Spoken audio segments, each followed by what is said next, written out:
Upon the healing of the 10 lepers, one came back, and Jesus said, "Were not all 10 cleansed?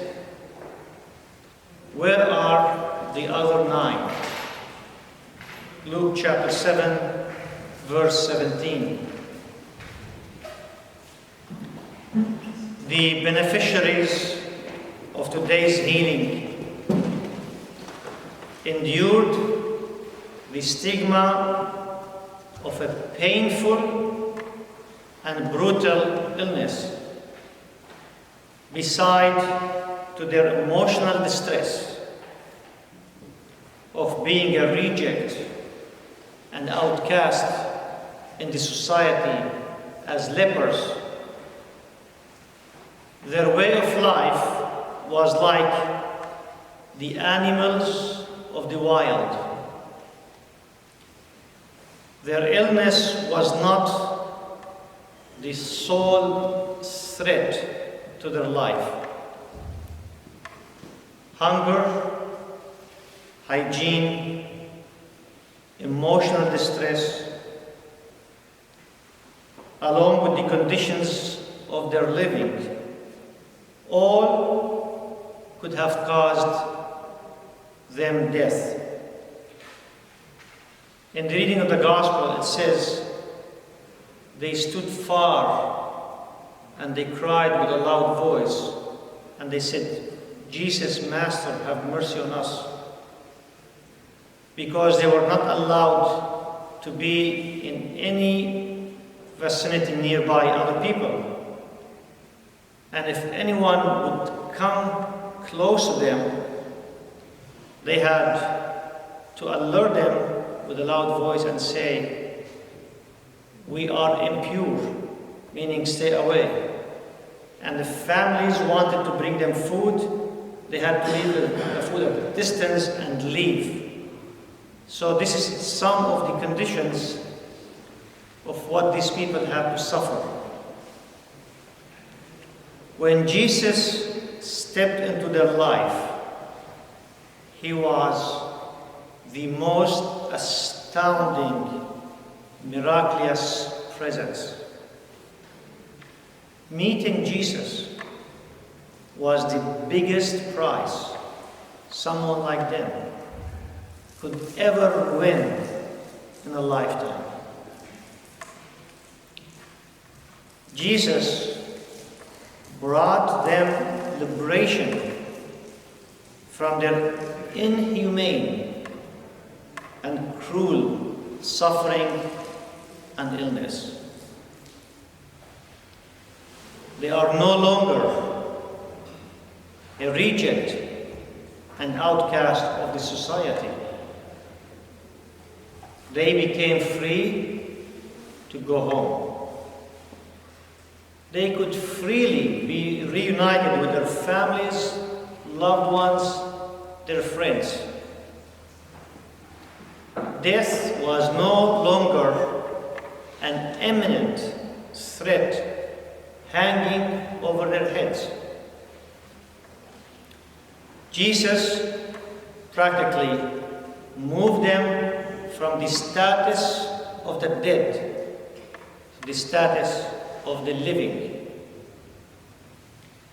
This drastic change in their life happened through a simple plea.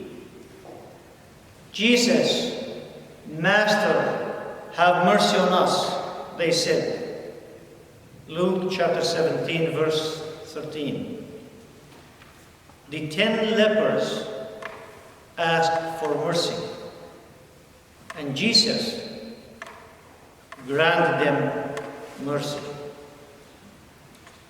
Their healing happened shortly after he told them to go and show themselves to the authorities to obtain the clearance to go back to the society. Believing in his words, they went to the priests. and on the way, their healing became visible. One of them, deeply moved by his healing, deeply moved by this miracle that happened to him, he went all the way back to Jesus to say thank you. His sense of gratitude was so very strong. Offering thanks to God for something he received, for this healing, was his highest priority. Higher than going home, higher than going to his family, higher than being reunited with his environment, his friends, and his loved ones. The psalm says, I will give you thanks, for you answered me. You have become my salvation. This Psalm 118 verse 21 describes exactly what happened, the miracle that happened with this leprous man who came back to give thanks to Jesus. Jesus commended his action. He praised his grateful, thankful attitude. Jesus also expressed disappointment toward the other 9, the rest of the group. Jesus was saddened that they failed to show gratitude. Failing to express gratitude toward God means more than just lack of thanksgiving. Lack of gratitude toward God rises to the level of a grave sin. It mounts to the level of arrogance toward God. Lack of gratitude in the hearts or in the visible forms of expression of gratitude show disregard to God's blessings that we are beneficiary of. It ignores the generosity of divine providence. The divine providence provides and sustains the creation, every single moment of it. The expression of gratitude is what distinguishes people from each other, being humble or being arrogant. For who makes you, Apostle Paul says, who makes you different from anyone else, he asks. What do you have that you did not receive? He's trying to make his point. And if you did receive it, why do you boast as though you did not? If we are receiving gifts from God, why would we act as if we did not receive them? As the case was with these 9 lepers. Did they not receive healing? Yes, they did. Why did they act as if they did not?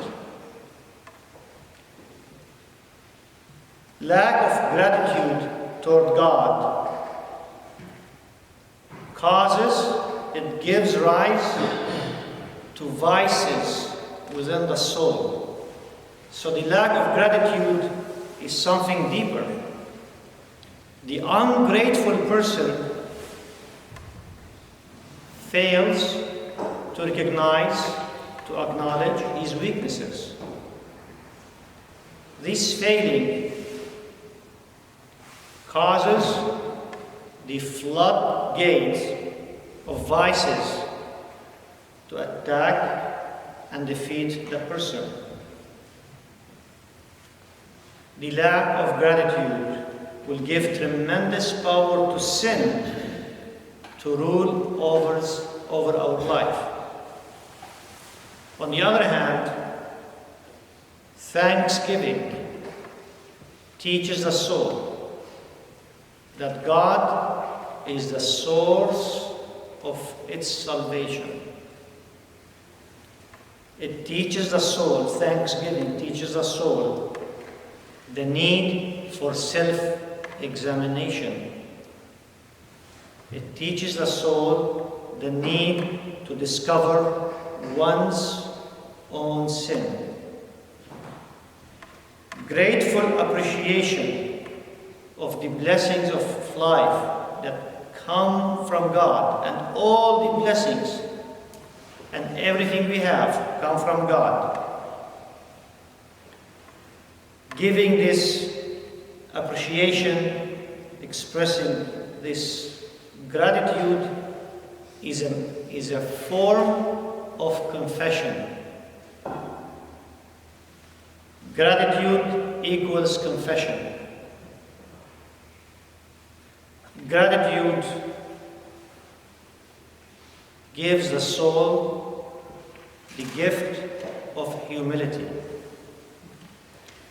Lack of gratitude produces arrogance, pride.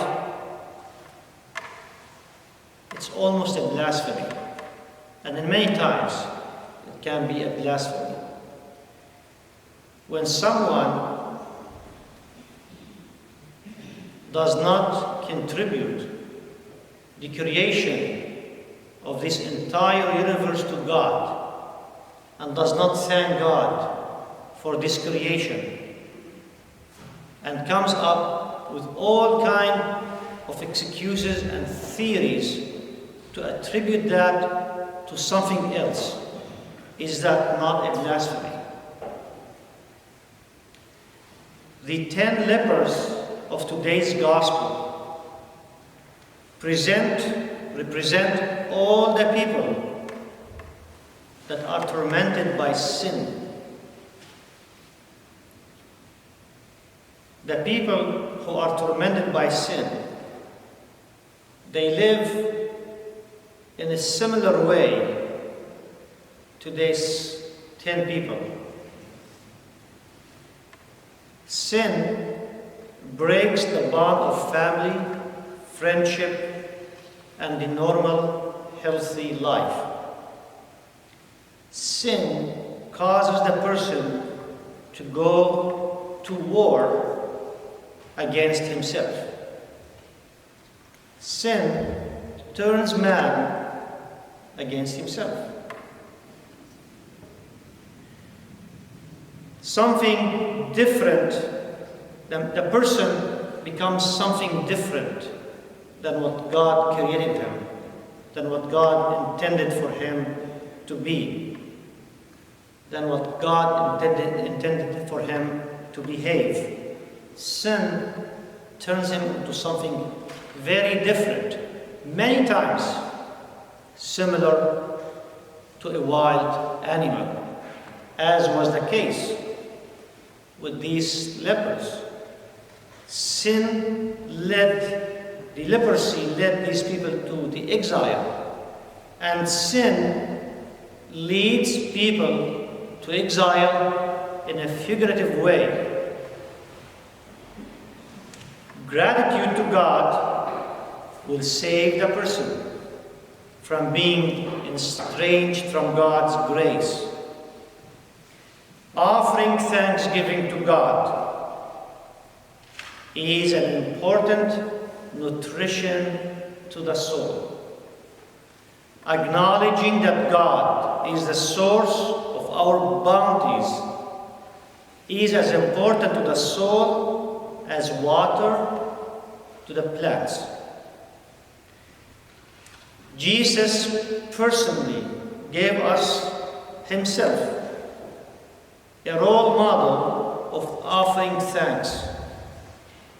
Evangelist Matthew recorded when Jesus multiplied the bread for the crowds in the wilderness, he says, when he had given thanks, talking about Jesus, he broke the bread and gave it to the disciples.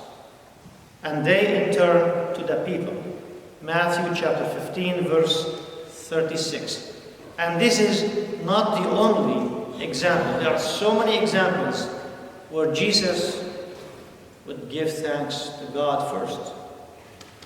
And remember, Jesus being himself God, there should be no time in the day of any day that thanksgiving is not expressed to God. God's bounties upon our life are so infinite in their number or their generosity. There are so many bounties, there are so many gifts that come from God upon our life that if we spend every single moment of our life thanking God for them, we cannot render him enough thanksgiving. Offering thanksgiving to God elevates the person, each person, to the noble level of being a priest in front of God. I will give thanks to the Lord because of his righteousness. I will sing the praises of the name of the Lord the Most High. Psalm 7:17 says. The Holy Bible teaches that various tangible forms of gratitude are needed to give the appropriate thanks to God, in addition to the silent whispers of thank you within someone's soul. The congregational worship, like we are here, is a form of expressing gratitude. That's why the Divine Liturgy is called the mystery of thanksgiving. I will give you thanks in the great assembly. Among the throngs, I will praise you, referring to the congregational prayer. Acts of mercy, avoiding revenge, rendering forgiveness in any shape, all are some of the forms of expressing gratitude to God. Make sure that nobody pays back wrong for wrong, says Apostle Paul in his epistle to the Thessalonians. But always strive to do what is good for each other and for everyone else. Rejoice always. Pray continually, Apostle Paul continues to say about the forms of expressing gratitude. And then he says, give thanks in all circumstances, for this is God's will for you in Christ Jesus. Even under conditions where things are harsh or unpleasant, or not what we expect, or not what we want, even under those conditions, thanks is due to God. 1 Thessalonians chapter 5, verse 15 till 18.